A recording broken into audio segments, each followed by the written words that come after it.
didn't even introduce yourself. I didn't even introduce myself. Wow, I knew going in. We have to learn how to love kids. I really learned myself. 85% of our calls are EMS. And that's not only for police, but, it is for firefighters and 911 telecommunicators. Our last guest is going to be a great show today. Mm-hmm. God said, come as you are, right? You gotta go down memory lane. Oh, man. No, that was really cool. Great conversation, you guys. Wow. You know it feels so good. All right, whenever you ready. Okay. All right. Good morning, 1340, Joy 1340 listeners. I am Officer Ralph McLean with the Milwaukee Police Department, specifically the Office of Community Relations, Engagement, and Recruitment. And I'm here with...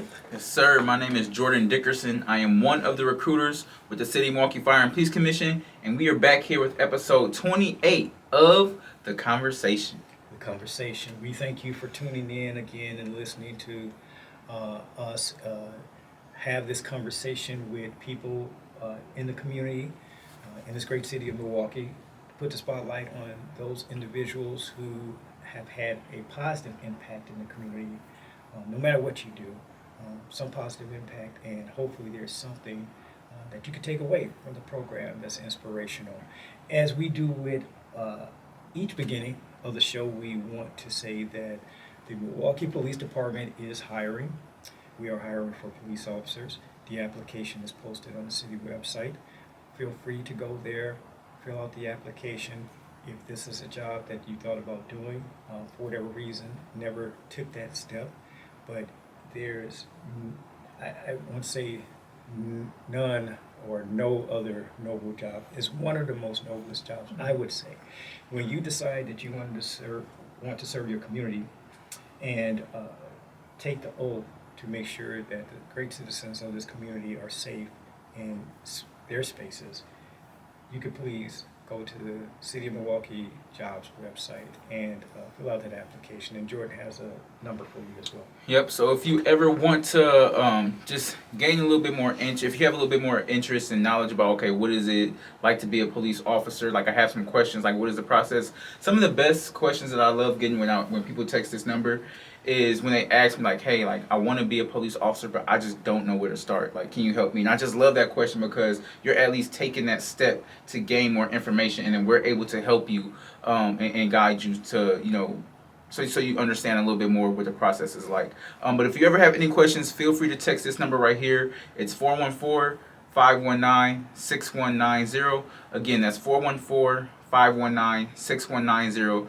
Feel free to ask us any questions, and we'll do our best to always, like I said, respond to you. If we don't have the answer, then we'll definitely point you and guide you to the person who does have the right answer. Absolutely. And if you ever see us out in the community at resource fairs, community fairs, career job fairs, feel free to come over to the table, stop in, and we will tell you about the position or talk about the position if you have any questions, if you see us out and about. We really appreciate the interaction and, as we say, and no pun intended, the conversation. So we appreciate that. Mm-hmm. Today's show, we are honored and privileged to have in the studios this morning Mr. Joe Price. It is a blessing. Jordan and I always talk about it, how we have people on the show, and after each show we are uplifted. Yes. The conversation uplifts us. Everyone that we have on the show, and I don't know if there's a scientific method to our choosing guests necessarily, but it always seems to be guests who just their aura and the way they carry themselves, their professionalism, and you can feel the positive energy from them. And I have to say, this gentleman here, Mr. Price, is one that I get that from him from the first time I met him. And in full disclosure, his brother was on here some episodes back. Mm-hmm. I wish I was that statistician, that's how you pronounce it? No, you asking the wrong one. That could pinpoint which episode that was or whatever. Yeah, he's a beautiful, kind soul.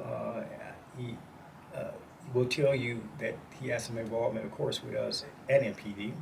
But Mr. Joe Price has been or recently, I should say, has been with the Milwaukee County Transit System as the manager of administrative services, and in some capacity also as a trainer for 25 and some change, Joe? 25 in 4 days.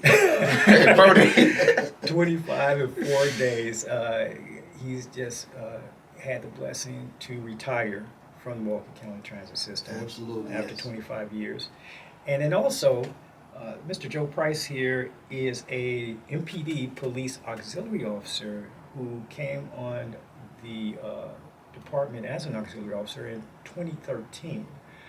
So going on about 13 years now, he has been helping us, assisting us in that capacity with MPD. We'll let him talk a little bit more about that in the program. But we are honored to have with us today in the studio Mr. Joe Price. How you doing, sir?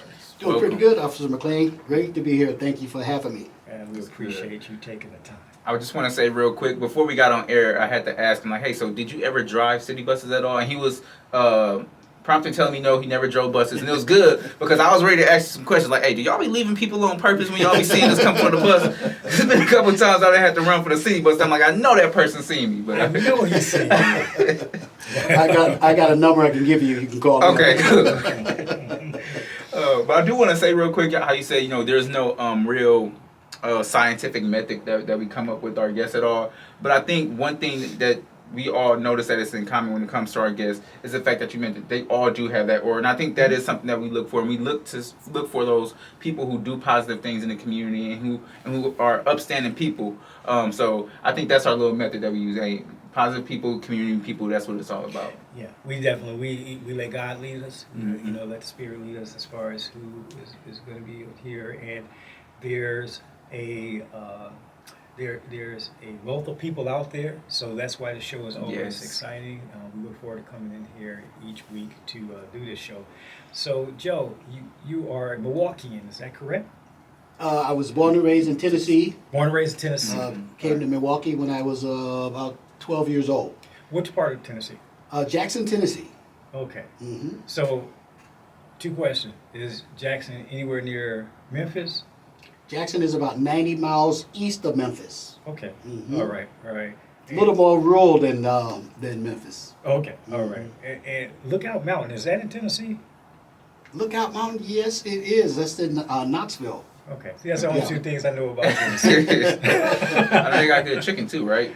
Chickens, cows, horses, pigs. Right. We had it. And when did you make your journey up here to the great city of Milwaukee? 1972, we moved. My brother was in the military, and as soon as he got out of the military, he came and packed us up, put everything in a U-Haul, my mom, my brothers and sisters, and moved us to Milwaukee. How old were you at that time? I was 12 years old. Okay. Hmm. And you had what, 10 siblings, was it? You know too much about me.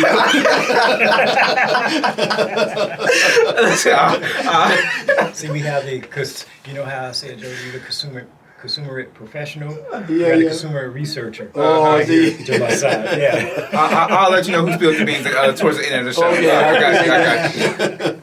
5 brothers and 5 boys and 5 girls. Okay. Yeah. The Awesome. Lord blessed us, man. We're a blessed family. Now, can you just speak about that growing up a little bit? Just the way you grew up in a young age. I know. Like I said, I did my research. You went to Riverside, right? Mhm. So just tell us about that time before before your elder career. Well, once we moved here in Milwaukee, my brother and my sisters, 5 sisters, I started out, I went to Parkman Middle School. I went to Parkman for about 1 semester. And then we moved, and I ended up going to Fratney Street School. And I say at Fratney Street School, I learned the facts of life. And graduated from the 8th grade from Fratney, and then went to Riverside. Okay. So graduated in 1977. In fact, we had our first, we had our 40th reunion about 5 years ago. Yeah, and learned a lot at Riverside, had a great education, and I appreciated that education. Oh, that's great. Do you think your time at Riverside, was there something in that moment that kind of led you and you kind of found a spark and you knew what you wanted to do before you graduated, or was that something still that you had to figure out? I know I don't have time to promote some great teachers, but I had some great teachers.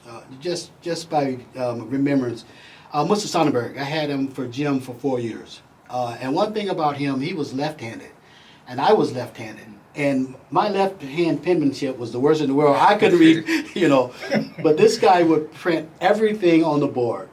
He would print all of our subjects, my name is Mr. Sonnenberg. Today, turn to page 12. And I started doing that. I started printing like he did. And my penmanship is pretty good today. Thanks to Mr. Sonnenberg. You said on the board, Joe? Yes. Yeah, that's a blackboard. I know what that is. But you was chalk. Right, yeah. Joe's like, I know what a blackboard is. I didn't check, Joe. I don't know sometimes. I was in the middle generation between when I was able to see, like I said, I know typewriters. I've seen typewriters and everything like that. What's a typewriter, right? Right. And then the blackboard, but then we did switch to a point to smart boards, which is like more technology driven. But yeah, I grew up in the middle between. You missed it, man. Those were the good years, okay? You missed the good years. But my education was very well. I got a really good education from Riverside. And one thing that happened, a few of our friends, we were military minded. We were kids, man, but we loved the Army, Marines. And so we would go to the surplus store and buy Marine clothes. And every day at school, we would dress up like Marines. And a few years, my senior year, we were recruited by the Marines. Sergeant Williams, I never forget, he came and we did the Marine PT test. And I passed the test with flying colors. And he came to my mother's house and said, we want to recruit your son in the Marines. Oh, man, and she just hit the wall. She hit the wall. You're not going to the Marines. At that time, so in Riverside, I was going to, we had the ICE program, which was a half-day after-school program, which they got us introduced to jobs. So I would go to school for the first half of the day and then go to the job the second half of the day. And so I ended up working at Sears as a mechanic. I was 16 and a half years old. So going to school in the mornings and then working with Sears. So my mom says, you got a job already and you're going to stay on that job with Sears. And I worked for Sears for 23 years. Wow. As a mechanic, yes. I bet you was on time for every class, wasn't you? I was on time for every class. So Joe was to meet us here at 11 this morning and said that, I'm sorry I'm late. And so I'm like, wait a minute, you're supposed to be here. He said, no, I was supposed to be here at 10:30. I said, but you were supposed to be this 11. He said, but no, but I was supposed to be here at 10:30. It's that military time, man. So it's that you kept that by and said, even though you said you didn't go into the Marines, of course, right? No, I didn't. Okay. Yeah, Mom wouldn't let me. Okay. Yeah, all of my friends went, man. My high school friends went. Okay. So during your time, you say you worked at Sears as a mechanic? Yes. Right. In high school, did you have any aspiration at that time or any concrete thoughts about what you wanted to do when you graduated? I did not. Okay. No, I did not, man. My mom and my dad put in me a work ethics, and I knew I wanted to work. I wanted to do something. And I'll tell you guys, I've been retired for 2 weeks. Man, and I'm looking for a job right now. Can't take it. Man, I can't. Work is in me. I have to do something. Anybody hiring? It's funny. There's a certain, and oftentimes, and we can't make generalizations about generations, right? Because us Generation Xers, we always talk about the millennials, right? Right, yeah. You know what I'm saying? But, generalizations notwithstanding, when we had our parents worked, we thought that was something. Man. Yeah. I couldn't wait to work when I was like, man, I actually get to say I go to work. That was a sense of pride. Yes. To say that, hey, I'm going to work. No matter what it was, but you was like, I'm going to work. Yes, yes. But for me now, it's saying I'm retired. I can't believe it. I thought retired was for old people, and I'm retired, man. Does that mean I'm old? Yeah, not at all. But, you in order to retire, you got to work. How was the times at that time when you were at Riverside? Shout out to Riverside, of course. Yes. I think that's my partner's. Is it? Yeah, I think Officer Billy Ellis went to Riverside. But how was it at that time going to Riverside during that period? I thought Riverside was probably one of the better schools in the city. It was very diverse then. I mean, all races, nationalities. And, you know, for us, you know, that wasn't an issue. I mean, you know, it wasn't a race thing at all. You know, you made a friend. If there was your friend, there was your friend for life. You know, it doesn't matter the color or the race, you know. But again, I thought not only that, but the education for me was I thought it was top notch. You know, and I'm sure, you know, every school can speak that for themselves, you know, that you get the best education at Lincoln or King or whatever. But, you know, Riverside didn't come short in anything as far as education is concerned. Yeah, that's good. I want to touch on, of course, two different aspects. One, of course, you're in transit, you're working that, but also the auxiliary. Tell us about how that came about, what got you interested, and before that, just explain what the auxiliary officer is in general. You know, I'm glad you asked. I want to talk about this more than anything. I'm an auxiliary officer, and I love it. So an auxiliary officer is an officer that works alongside the sworn police officers. Now, we are sworn as auxiliary, but we're not sworn to uphold the peace. So we are a support with the sworn officers. And I'll tell you how I got started. My niece, who's currently on the force, had just went through the academy, and she knew me. She called me Gung Ho Uncle Joe. So she knew that I had that mentality or that attitude about serving. You know, wanted to be a police officer or whatever. But you know, I had a career already, and you know, it's too late to change now. You know, I'm getting ready to retire 10 years. I'm not going to become an officer now. But she recommended me to the Citizens Academy program, which I'm going to tell every citizen in Milwaukee, if you have free time, you want to know anything at all about the police department, join the Citizens Academy. It's a free training session that is, I think it's 7 weeks. 7 weeks, 2 or 3 hours a night. I think it's usually a Wednesday or Thursday out of the week. You learn every aspect about what the police officers do out there. And I'll tell you, I'm so glad that my niece invited me. And I went through the academy, and I did my 7 weeks. And at that time, it was Sergeant, oh my God, Sergeant... Where's the Rattler? No. He's a lieutenant now. Oh, okay. Finkley, Sergeant Finkley. Oh, okay. Yeah, Lieutenant Finkley. Yes. We got him on here too. Really? He just recently retired like you did. Man, didn't he retire? Yeah, he just retired. That is awesome. So he came up to me after the session and he says, you know, you interested? I'm like, I love this thing, man. And I'm going to just say this one thing that he taught that just blew my mind. That he said that as he trains the new recruits, one thing that he told them, that no matter how guilty a person is, you're going to never take away his integrity. You never take away that man's integrity. You know, and I thought that was so just over the top. You know, this is exactly what we need or what the police officers need out there. Yes. You don't take away a guy's integrity No. just because he's guilty or something. Yeah. Anyway, so he recommended to me, he says, there's a program out there that's called the auxiliary program. You should sign up for it. And, you know, he says, you get to wear a uniform, and I'm like, uniform? That's all you need to hear. I'm like, sign me up, man. But I signed up, and I've been on, man, and I'll tell you what, the camaraderie, as a citizen, so I'm a regular citizen, right? And I'm sitting shoulder to shoulder with people like Officer McLean. And this guy is a career cop, man, with the dark blue, you know, and I'm sitting right there with them. You know, in every event that I attend, I'm right there with a sworn officer. And it gives you so much of a great feeling. You know, it's an honor. It's an honor to be a citizen and operating in the capacity of sworn auxiliary officer. I love it, man. I'm telling you what. I'm looking on my uniform. I have a light blue shirt and they have a dark blue shirt, right? And on my uniform, I got the stripes. For every 5 years, I got the stripes, right? And I'm waiting, Ralph. I got 2 stripes. I got 2 more years, I get another stripe on my shoulder.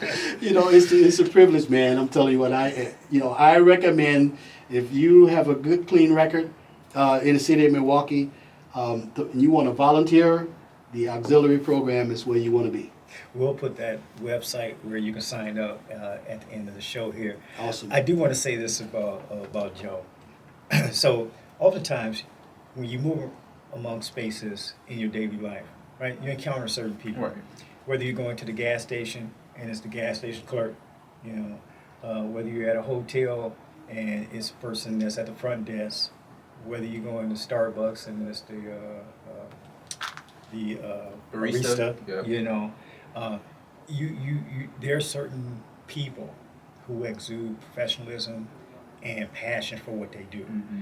and because I would go out of my way for that type of feeling Yeah. and that type of service, Yes. wherever I go. So it makes us proud that we have Joe as part of the auxiliary Mhm. program because he exudes that. Yeah. When we're out there, it could be Summerfest, Air and Water Show. Yes. Juneteenth. Juneteenth.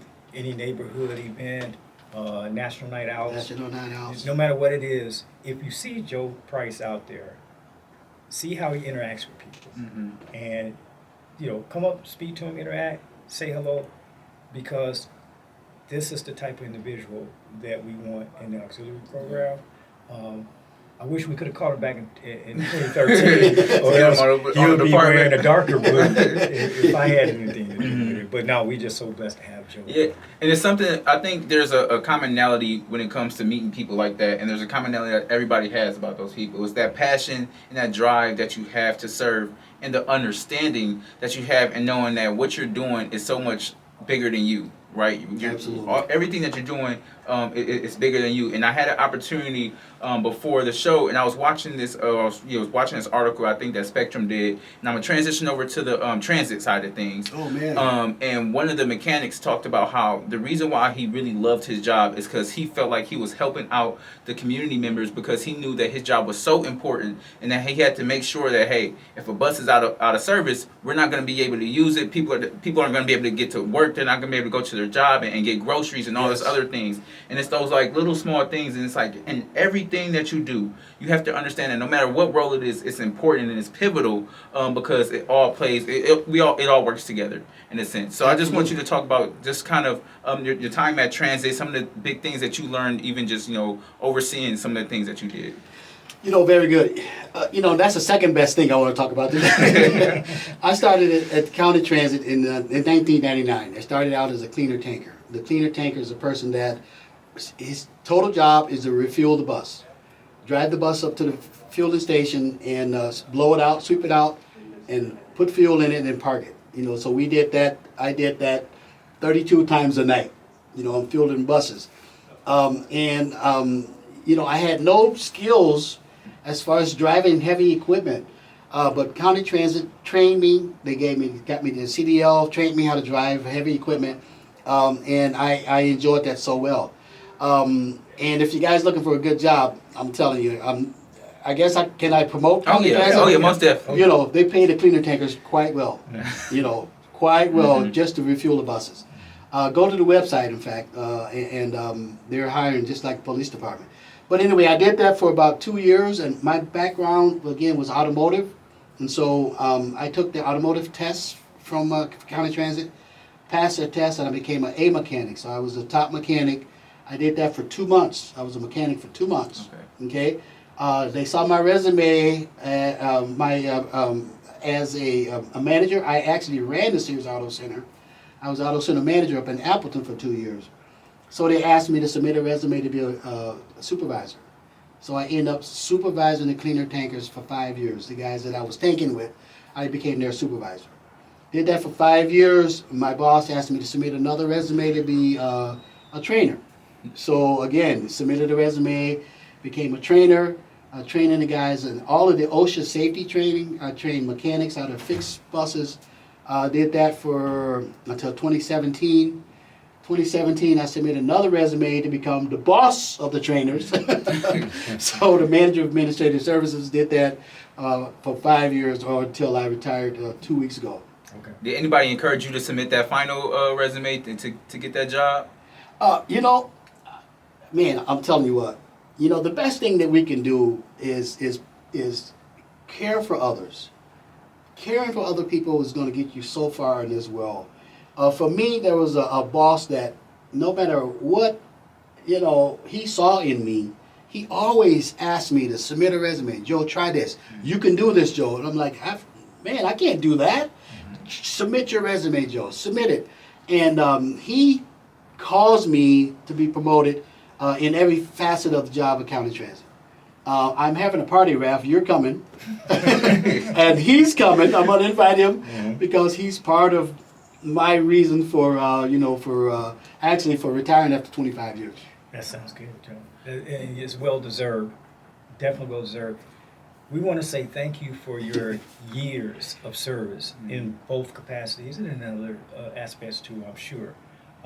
And we just want to let everyone know out there in the community that no matter what you do each and every day, that your job is the most important job in the world. Absolutely. We need each other, and service to others is paramount. Is paramount, and is the rent we pay for occupying our space on this earth. Yes. Ooh, I like that. It is there. No matter what you do, I don't care if you're doing maintenance, janitorial work, gas station, Uber, Lyft, delivering Domino's pizza. I don't know if I can say a brand. Delivering pizzas. Or auxiliary police officer. Or auxiliary police officer, or work at the Fire Police Commission. We all need each other, and your job is important as anyone in the universe. So I just want to say that quickly. I'll throw out the website. Joe Price did mention about the police auxiliary program with MPD. You can go to www.mpdocoe.org. Just say it one more time for the people. Sure. www.mpdocoe.org. And there's the application on there for the Milwaukee Police Auxiliary Program. And a person will get back to you when that is submitted. So thank you very much, Joe. Thank you, Coming on sir. Today. We appreciate you. And before we get out of here, so I just want to mention the person that I got my information from. I will say this before I even tell you who it His is, name right? down here. This person told me that if they had to take one person to war, you would be the first person they call to be right there on their side, front and center, because they know and they spoke about that passion that you have and that love that you have to serve. And it was, of course, none other than your brother, Dr. Ricky Price. I ended up called him up and he gave me some info about yourself. So take it up with him. I will. All right. Thank you, 1340 listeners. We appreciate it, and we'll talk with you next week. Thanks for Yes, having God me, bless. guys. Thank you.